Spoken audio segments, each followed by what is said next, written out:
একটা মোবাইল থেকে একাধিক ব্যক্তি আসলে কিউআর কোড স্ক্যান করতে পারেন কিনা। আমাদের যে দলীয় প্রতীক ট্রাক, একই সাথে আমাদের প্রতীকের পাশে ট্রাক্টর, এবং দুটোর যে সিম্বলটা দেখলে মনে হবে যে দুটোই ট্রাক, নাহলে দুটোই ট্রাক্টর, একটা বড় ট্রাক, ছোট ট্রাক। তো এই যে একটা আর্টিফিশিয়াল, আমি মনে করি একটা প্রবলেম এখানে ক্রিয়েট করা হয়েছে, অথবা ইচ্ছাকৃত হোক বা অনিচ্ছাকৃত হোক, যেভাবে হোক, এটা আপনাদের আসলে বুঝার দরকার ছিল, কিংবা এটা ভাববার দরকার ছিল যখন আপনারা এই ব্যালটটি তৈরি করেছেন। এই কারণে কিন্তু আমার দল ক্ষতিগ্রস্ত হচ্ছে, আমি ক্ষতিগ্রস্ত হচ্ছি।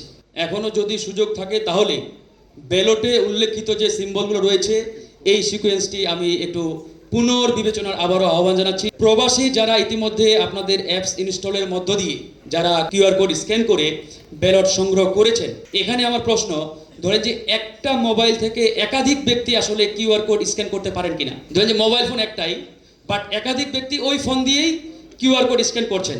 যদি এই সুযোগটা থাকে তাহলে এখানে একটা 2 নাম্বারি করারও সুযোগ থাকে। ধরেন যারা প্রবাসী, অনেকেই কিন্তু আসলে প্রপারলি এই আপনার আইটি যে রিলেটেড বিষয়গুলো কিন্তু জানে না, বিশেষ করে মধ্যপ্রাচ্যে যে সকল ভাইরা আমাদের রয়েছেন। সুতরাং এমন হতে পারে অতি চালাক পণ্ডিত ব্যক্তি কেউ আরও 10 জনকে নিয়ে এক জায়গায় বসে যে ঠিক আছে তোদেরটা আমি দিয়ে দিচ্ছি, দেখা গেল সে একটা অঘটন করে ফেললো। তো এই সিস্টেমটা থাকলে একটু প্রবলেম হতে পারে।